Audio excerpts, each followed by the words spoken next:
everyone. My name is Daniel Shiner, and I'm from the TEDx Recycling Initiative. We're a student group that's working to study urban recycling systems to try to improve recycling rates on campus. So that should probably bring up the first question. Improve recycling rates on campus. What exactly is the problem? What's there to be improved? Well, this is the problem. Believe it or not, between 10 and 20% of McGill recyclables are ending up in a landfill. What this means is for every 10 recycling bins you walk by, chances are somewhere between 1 or 2 isn't actually making it to the recycling plant, but is instead just being dumped in the garbage. Why? Well, I'll tell you the short reason now, and I'll speak a little bit more about it in a few minutes. But the short reason is because of contamination. If you look inside our recycling bins, you'll see that what's in them isn't all recyclable materials, but a lot of junk, a lot of stuff that can't actually be recycled. This is causing the bins to be contaminated, and we have to just throw them out. So I'm sure this is surprising because at our beautiful McGill, we seem to have everything you need for recycling to set up sort of a functioning recycling system. I mean, we have recycling bins everywhere. We have custodians working full-time to pick up these bins. And we have contracts with waste management companies to come and take our materials and take them away to recycling plants. So these are sort of thought of conventionally as the 3 critical components that you need for recycling. But this is wrong.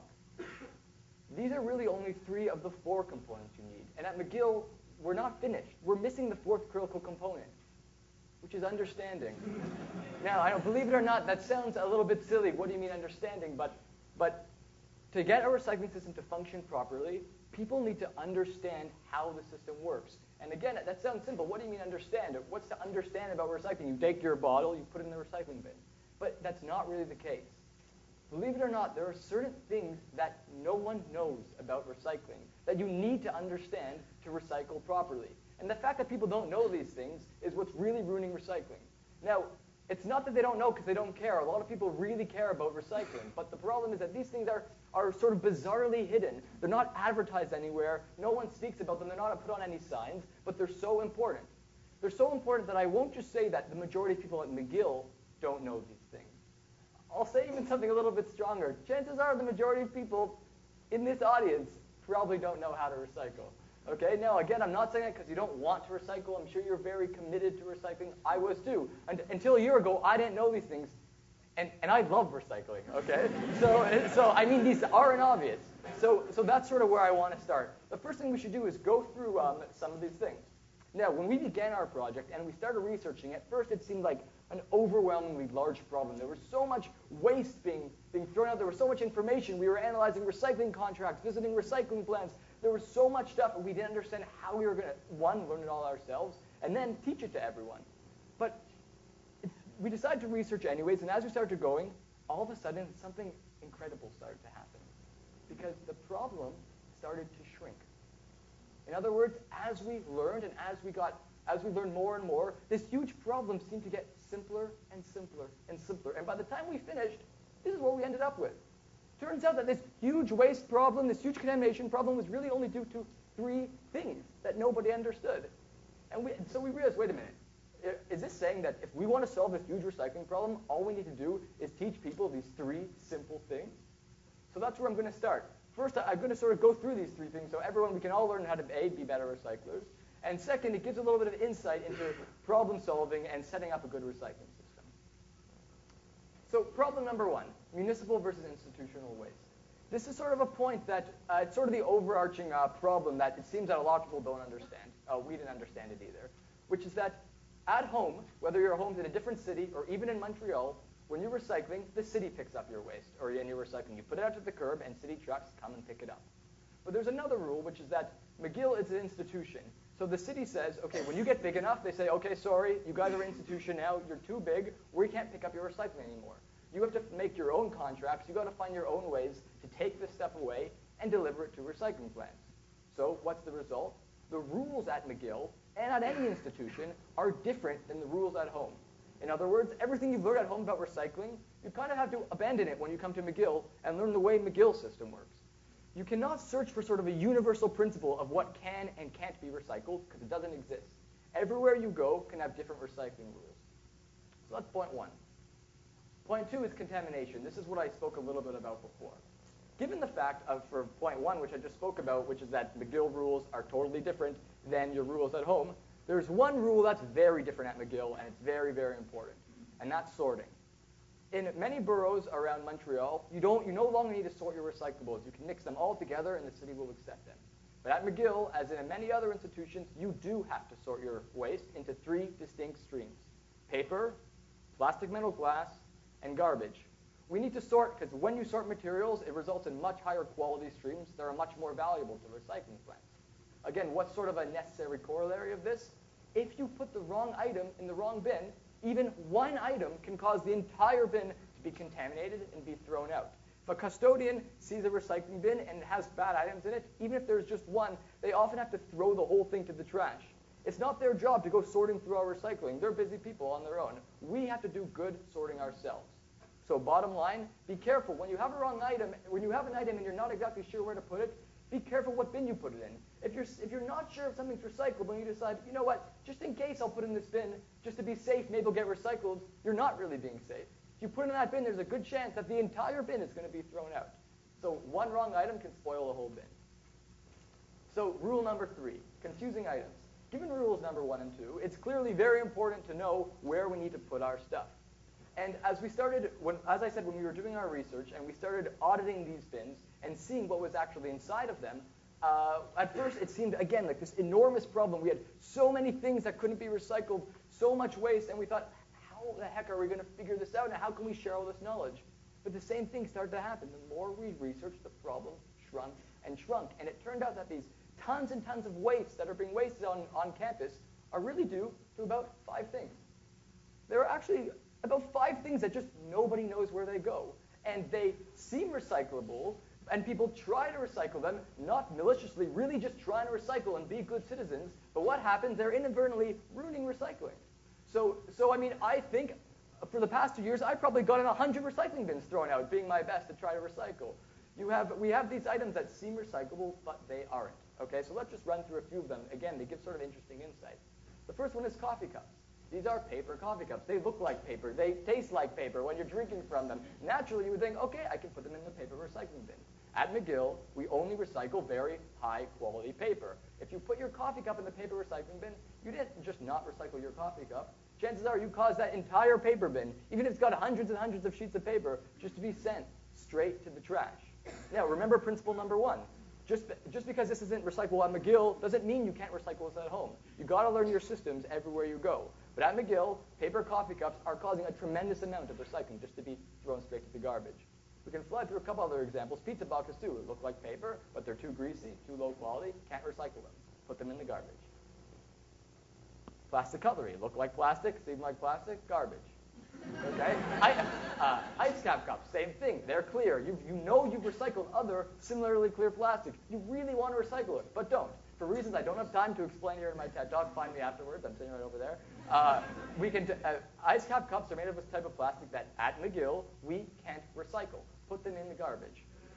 Wax paper. Your donuts, your bagels are wrapped up in these things. Seem like paper. Don't put them in a paper bin, or the whole bin's going to get thrown out. Okay, so just to review where we're at right now, these 3 things are causing tremendous amounts of contamination. Municipal versus institutional waste. The rules you learn at home are different than the rules you learn at McGill or any other institution. 2, contamination and sorting. Be careful where you put your items because one wrong item can cause an entire bin to be contaminated and thrown to the garbage. If you're not sure where something goes, just throw it out. And 3, confusing items. There are a number of items that seem totally recyclable, but learn about them because there's a good chance that they're not. Okay, so understanding that these sort of 3 points, what are we at TEVA doing to help? So before I tell you about what we're doing to help, I have to show you a couple slides that I just put in last night because the people from TED sort of forced me to put them in. Okay, we were having a conversation during our rehearsal, and I told them sort of a little secret that I think the only person I told was my mom. Okay, and I told them, and they said you have to show these photos. So these have never really seen any eyes before. They come from seriously, they come from my cell phone camera. Before the TEVA Recycling Initiative, I had sort of an earlier project. Maybe you've seen these signs. Not many of them have survived. They're a couple years old now.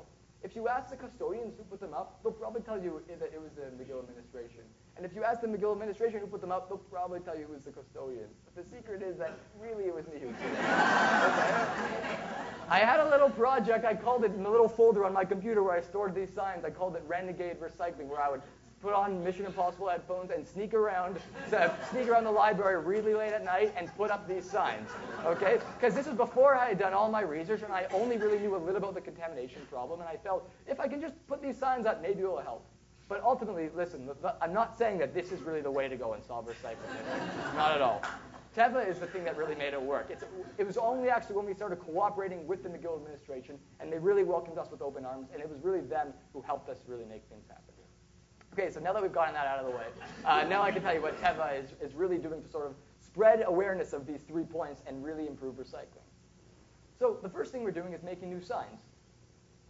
We have sort of what we call our what goes where signs, which are new. It's sort of a new type of sign, and the idea is to solve these 3 problems that I just explained and fix these confusing items. If we can fix these few things, we know we can really, really improve recycling. Let's just zoom in on the middle one for a second.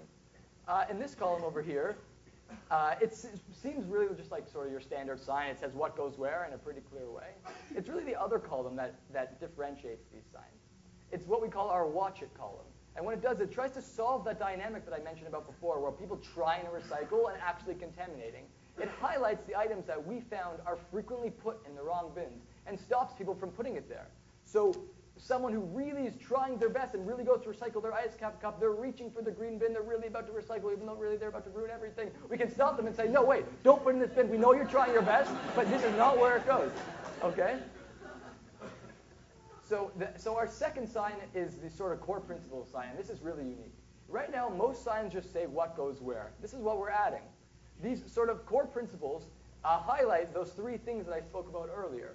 And the motivation behind it is that people don't only want to know where you put things, but it seems that people are less motivated to do something. Or actually, let me turn it around. People are more motivated to do something if they understand the way it works. Right now, it's sort of like a big black hole. You take your bottle, you put it in the bin, you don't really know what happens to it. You've heard rumors that maybe it gets thrown out. So if you don't understand how it works, you're really less motivated to try to use the system the way they're telling it to use it, because maybe you think that they're wrong and you're right. So the idea is if we can put this simple sign on top and explain why we're recycling the way we do, why we sort, the difference between municipal and institutional waste, we can add that little bit of extra motivation to get people to use our system properly. So our signs altogether, this is what currently is going on around McGill. Clearly these words like paper, but as we've seen, paper is not enough to describe what can and can't be recycled. And this is how we're changing everything. We have now added these signs that explain what goes where and also sort of why we have to recycle the way we do. So that's point 1. Let me quickly go through my other points because I'm running a little bit short on time. So number 2, we're also putting new bins. To really get these signs to work, we have to put them together. So we also are working on purchasing these new mega bins to put them around McGill so that you always have your options laid out right in front of you. Okay? So we have our signs and our bins together. But the really interesting part, and where I'd like to end, is our experiment. Because in one building at McGill, the McLennan Library, the 6 floors, we're not only buying new bins, and we're not only putting up new signs, but we're also taking away all the other bins on the floor. Right now, there are somewhere between 12 and 14 small standalone garbage and recycling bins on every floor. So it sounds sort of strange what we're doing. We're actually removing all the bins. I mean, that sounds a little bit strange. That if you want to recycle more, you're actually taking away the bins. But we believe that it's going to make a big difference. Why? Because most people are sort of they don't really litter anymore. People aren't willing really to leave their stuff. People really aren't willing to leave their stuff on a table and walk away. So they're going to pick up their items. But ultimately, what are they going to do with it? They're going to drop it in the first receptacle they see. If it's a garbage bin, they'll put it in the garbage bin. If it's a recycling bin, they'll put it in the recycling bin. So almost like having bins everywhere are sort of like a barrier. Even if we put our mega bin, and even if we put our new signs, there's a very low chance that people will actually make it to them. So our idea is that if we get rid of all the bins, people will be forced to take the extra 10 steps. Then they'll be confronted with our mega bin, they'll be confronted with our big signs, and there's a much better chance they'll put their bottle, their paper, their garbage in the right spot. In other words, our experiment is that we believe the secret to improve recycling might not be to put more bins, but actually to put less. So sort of just to wrap up, we have this huge contamination problem, but what's it due to? 3 rules that no one really understands, and 5 confusing items that no one knows where they go. So what's probably the biggest lesson we've learned about improving a recycling system, or really any system? That big, scary problems often have surprisingly small solutions. Thank you very much.